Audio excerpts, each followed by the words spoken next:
আমজনতা কি ভাবছে? সরকারি পরিষেবা কতটা পেয়েছে? শিক্ষা ব্যবস্থা কতটা এগোলো? আপনাদের কথাই আমরা তুলে ধরবো, আমরাই তুলে ধরবো, আমরাই দেখাবো ভোট জনতায়।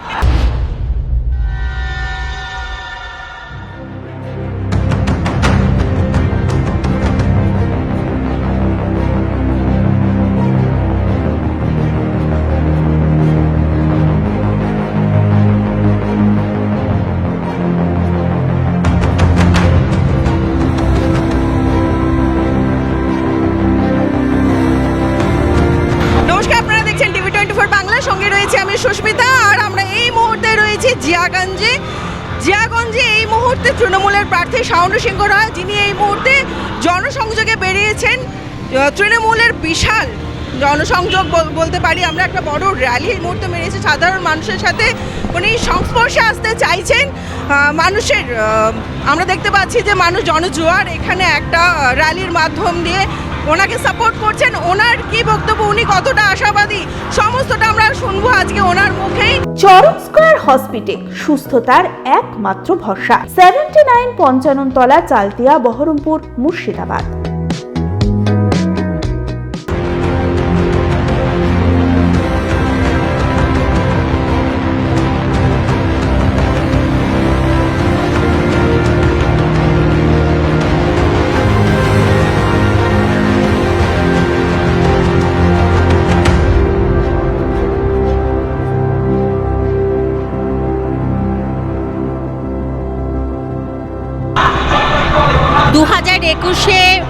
এই জিয়াগঞ্জের মানুষ, এই লালবাগ শহরের মানুষ, 64 নম্বর মুর্শিদাবাদ বিধানসভার মানুষ, তারা দেখেছে মাত্র সামান্য 2400 ভোটে আমি পরাজিত হয়েছি। এই 5 বছর ধরে দিদির উন্নয়ন মানুষের দ্বারে দ্বারে পৌঁছে দিয়েছি, মানুষের পাশে থেকেছি। তাই যেখানেই যাচ্ছি মানুষ বলছেন দিদি এটা বিবেকের ভোট হবে, কারণ মমতা ব্যানার্জির কাছ থেকে যে উন্নয়ন পেয়েছি তারপরে যদি আমরা না ভোট দিই সেটা অন্যায়। যে সময় আমরা ডোমকালে রাজনীতি করেছি সেই সময় একটা সিপিএম কংগ্রেসের একটা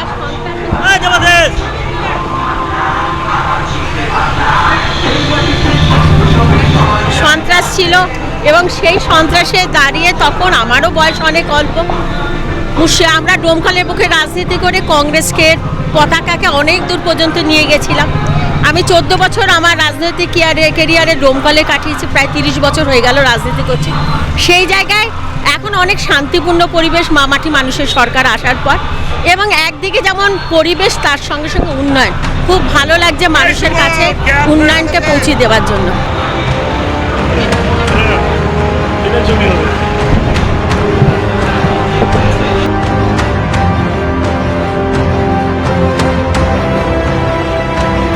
তৃণমূলকে পরিবর্তন করবে এমন এখনো রাজনৈতিক দল সৃষ্টি হয়নি, কারণ মমতা ব্যানার্জি মানুষের দুয়ারে দুয়ারে পৌঁছে গেছে, তার সাবস্টিটিউট কেউ হতে পারে না।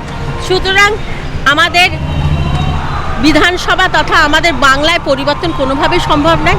চতুর্থবারের জন্য বাংলার মেয়ে মমতা ব্যানার্জি আবার মুখ্যমন্ত্রী হবে। 2021-এর যে নির্বাচন সেইখানে বিজেপি যতগুলো সিট পেয়েছিল, আর সেই জায়গায় কি মনে হয় 2026 কি আরো বেশি টাফ? না, কোনো টাফ না, শুধু ওরা এসআইআর করে, ওরা চাইছে এসআইআর করে ভোটার লিস্ট থেকে ভোটারদের নাম বাদ দিয়ে ওরা জয়যুক্ত হতে চাইছে, কারণ উন্নয়নের কোনো কাজ ওরা করেনি।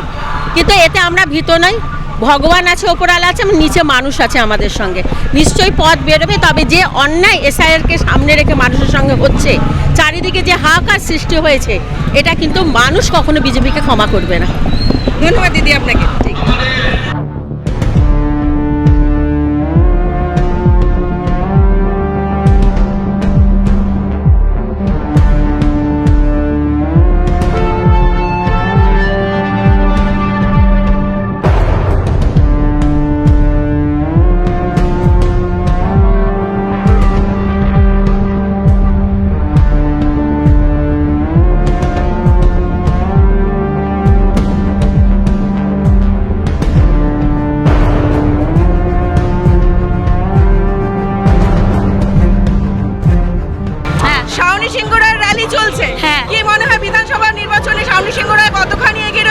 জিতবে জিতবে নিশ্চয়ই জিতবে, আমরা আছি মা মাটির পাশে। কেন মনে হচ্ছে জিতবে? কি মানে আপনারা কি বেসিকে মানে ওনা এই কথা বলছেন? নিশ্চয়ই বলছি, কিছু কাজে আমাদেরকে দিচ্ছে অনেক রকম সাহায্য, বাড়িঘর। প্রকল্পগুলো তার সমস্যার আপনারা সুবিধা পাচ্ছেন? হ্যাঁ পাচ্ছি, বাড়িটা আমার হয়ে গেলে আরো আমি সুবিধা পাবো। আমি রীতিমতো ভাড়া আছি। ভাড়া আছে? হ্যাঁ। আবাস যোজনার জন্য অ্যাপ্লাই করেছেন? অ্যাপ্লাই করেছি, জমা দিয়েছি। প্রচুর এগিয়ে রয়েছে। দেখুন 5টা বছর উনি হয়তো মানুষের আশীর্বাদ পেয়ে যেতে পারেন বিধানসভায় ঠিকই, কিন্তু 5টা বছর উনি যা কাজ করেছেন, যেদিন নির্বাচিত হয়েছেন এখান থেকে 5টা বছর এলাকার মানুষ তাকে দেখতে পায়নি। আমরা আশাবাদী এবং আমরা বিশ্বাসী যে এই বছর অন্তত জিয়াগঞ্জের মানুষ আর সেই ভুলটা করবে না। এবার সেই মানুষকে নির্বাচিত করবে যে মানুষ মমতা বন্দ্যোপাধ্যায় উন্নয়নে ঘরে ঘরে পৌঁছে দিবে এবং মানুষের আপদে বিপদে পাশে পাশে থাকবে।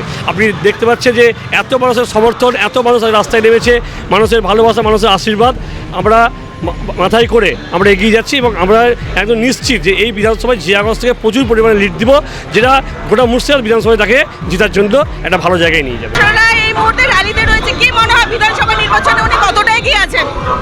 এখন তো ঠিক বুঝতে পারছি না, তো হাড্ডাহাড্ডি একটা লড়াইয়ের ব্যাপার। আমাদের অনুপ্রেরণা রয়েছে যেন উনি পাশ হন, উনাকেই আমরা চাই, এটাই আমাদের মনের আশা সবার। চলছে, কি মনে হয় বিধানসভা নির্বাচনে উনি কতটা এগিয়ে রয়েছে? অনেকটাই এগিয়ে রয়েছে। আপনাদের পাশে কতটা পাশ সিংহরায়কে? পুরোপুরি আছি তো।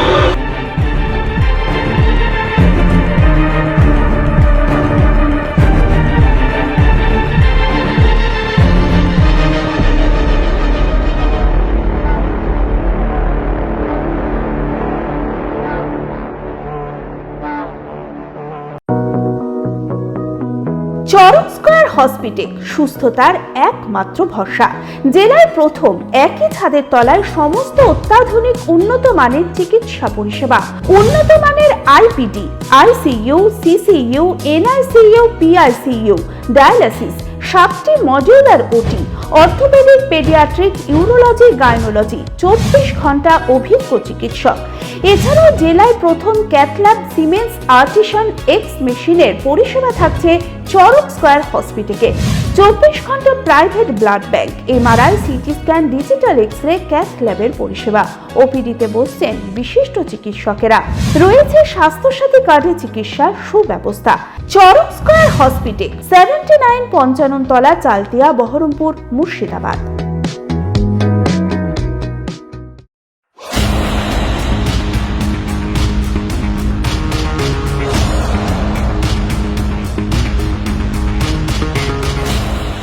আমজনতা কি ভাবছে? সরকারি পরিষেবা কতটা পেয়েছে? শিক্ষা ব্যবস্থা কতটা এগোলো? আপনাদের কথাই আমরা তুলে ধরবো, আমরাই তুলে ধরবো, আমরাই দেখাবো ভোট জনতায়।